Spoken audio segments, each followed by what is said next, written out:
sorry. No, sorry. Okay, great. Yeah, you can see it. Okay, thanks. It's recorded. Please begin. Is it recording? Okay, so for the assignment, I originally planned to go to the Museum of Moving Images to keep it relevant to the course, but it was closed, so instead I decided to go to the museum, the Imperial War Museum, which was having a exhibition based in World War One. The reason I did this was because Battlefield 1 was recently released and based on World War One, so I thought topical. These are the pictures of what you can find just outside of it. It's one of the largest artillery guns that we had in our army going back to around time World War Two. You can just see it outside the museum now. Here's the plaque. It's 15. It was made during World War One as well. So it's again ridiculous. This is called the Neri gun, I think it was. It was basically the first artillery gun that you would see on the battlefield, because World War One was the first war primarily fought with arms that people held instead of swords and axes and all that. Now, this was usually manned by, if I remember right, something like 10 people. Most of them wouldn't survive. It was one of the worst assignments you could have, because you're in no man's land. Chances are you wouldn't survive. This was one of the guns that the British Army trained their soldiers with. It didn't actually fire bullets, but it was a similar build to the Lee Enfield, which was the primary rifle that was used by the British Army, which made it suitable. Most guns back then were bolt action, as you might be able to see. And this was also the war that started introducing grenades.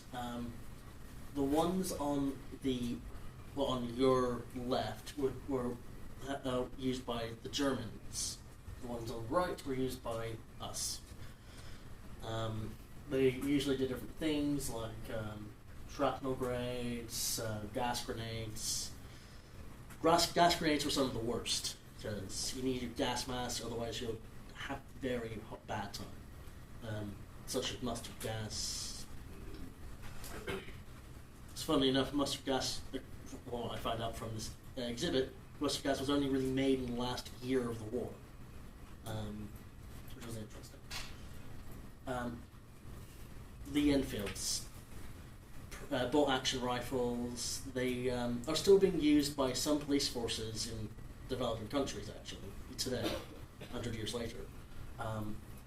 They had they were the first guns with good reliability, that more times out than not, they would fire where you aimed, instead of either not firing or exploding in your face or going way off to the side.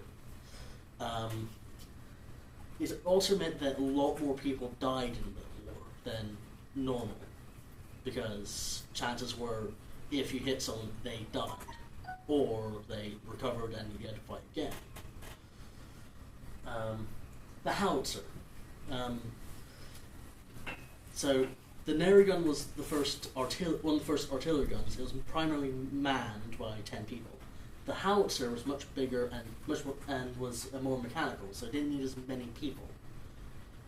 It was designed to fire at longer ranges, and it allowed the British to advance a lot more quicker than they otherwise would have. And it was still used in World War II, though more advanced version. One of the first shotguns, originally called the anti-trench gun, it was primarily designed because the bolt-action rifles of the day were very ill-suited to trench warfare, so they needed guns that were better at close quarters, thus the shotgun. They weren't so suited for long-range combat, though, so they were primarily used in trenches, nowhere else. one of the first sea mines. The Germans used these to try and starve out Britain during World War One, and a more advanced version in World War Two. They were primarily used in the second half of the war because in the first half of the war, the Germans didn't want the US getting involved, so they didn't want to risk sinking US ships. Until the second half of the war, where they decided it was much a better alternative to try and stay it out and risk the US getting involved. Sorry for the bad picture, but this is one of the first tanks used. Now, tanks these days are known to be moving fortresses. You can't really stop them without using another tank or an RPG. These tanks, however, they were even more unstoppable back then due to the lack of ways of stopping them, but they were more prone to breaking down because like mud would get into the treads or the engine would malfunction. They were very hard to use. It wasn't until the last major push of the war that they saw a large usage. They were primarily used by, again, the British and the Allies, because we built them first, better, effectively. A handgun that was used by the Germans, there's not much to say about it. It was your sidearm, primarily used in the trenches, again, because close quarters rifles, very ill-suited. This is one of the first machine guns. So, you've probably all heard of the AK-47 or one of its variants. This is where they all pretty much came from. It had a very high rate of fire, even today, but the problem was it weighed a lot. I think this one weighed 22 kilos. You couldn't really run around with it, or most people would have it on stands on the top of trenches because they were so heavy. They had to do that as a way of, well, not being caught off guard by the enemy or being exhausted. Also, because of this is one of the first and last wars to really rely on chemical weapons, a lot of the people that were injured by chemicals. So they needed things like prosthetic faces from the burns, which you can see here. Haven't really improved much over the preceding century, but as you can see, 60,000 soldiers that were injured on the head or eye. And that's it. I had a picture of one of the prosthetic arms, which was basically metal. So people, if they didn't die, they tended to survive with less injuries, so you didn't really need the prosthetics as much. Any questions? Yeah, that's very good.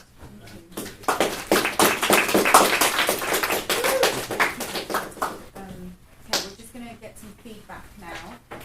I'll just start saying that was very interesting. I haven't been to that museum in quite a while, and you took us through it nice in terms of choosing the weaponry and then explaining it. I had planned to do a comparison with the weapons used in the Second World War that were similar, but didn't have time. There's only so much you can do, yeah. But I thought it was good the way you just chose some pieces and spoke about them specifically. Can anybody give us some feedback? Any strengths? Let's talk about strengths of the presentation. Yes, Sinclair.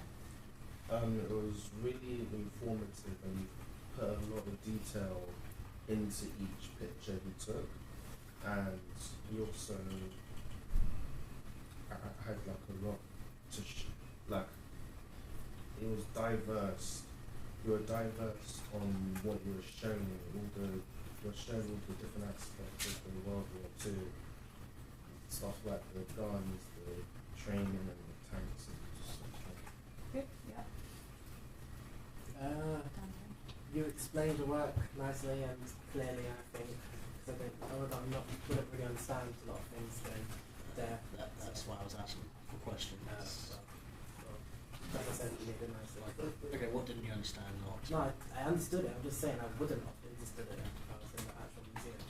Okay, so you took the information and you made it accessible to us. I think Yes. it's true because it's a big museum as well. There's a lot of information in there. It's a lot to digest. Anything else? Any other strengths? Yep. Listen. I find it very interesting the fact that you said most of the weapons that we see now, they came from the ones you took the pictures. So that can be an inspiration for us to create like futuristic weapons for our projects and stuff. Well, So these it were was- like the very first ones. Yeah, so it can be like kind of model of inspiration to see where it came from and what can be for us in the future. Even for me that I never been in that museum or never researched about it, now I can do something with that. Listen, that's a really good point because we do want to go back to the original when we're making works of art. We want to know where are we getting these ideas from. So I think it's really important that we have access to the original. So, and instead of going and just looking at a picture of it, like if you did want to make a film or whatever, make props, or it's such a shame if you just went online to look at them, because I'm sure you got a whole different perspective looking at them in real life. I'd also taken pictures of the plaques where gave information, just as well as from different perspectives. So, for instance, it also gave perspective of the different type of the same weapons that were used by different sides. Like the Germans, instead of using the Lee Enfield, used the Gewehr, which was less accurate long range, but it was lighter. Okay, yeah. So it's a different And I perspective on the suppose you same got sort of to thing. hold any of them or touch them. The no. Lee Enfield, they had one you can hold. Oh, okay. See, so it's a whole different thing than seeing something just flat on the screen. Okay, any areas for development? This isn't criticism. This is for us to just learn how we can improve. Kane. Could you mention your opinions or how it's going to influence your work in the future? Yeah, I think that's a point. Do you want to respond to that?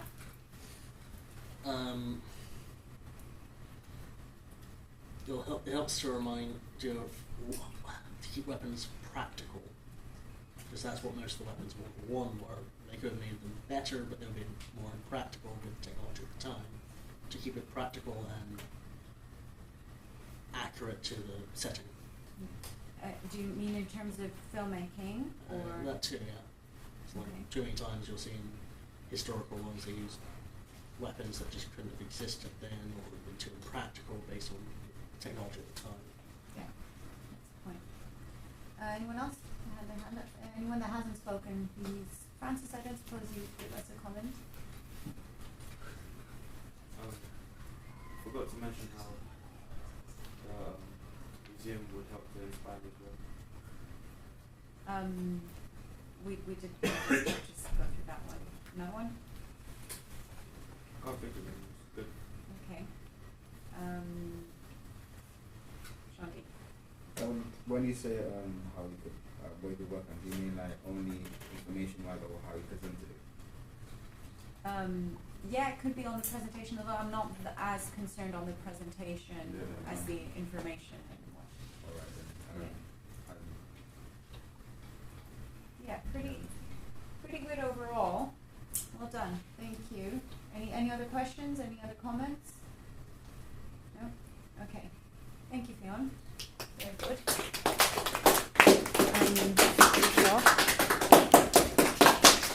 So guys, you'll be doing this next week.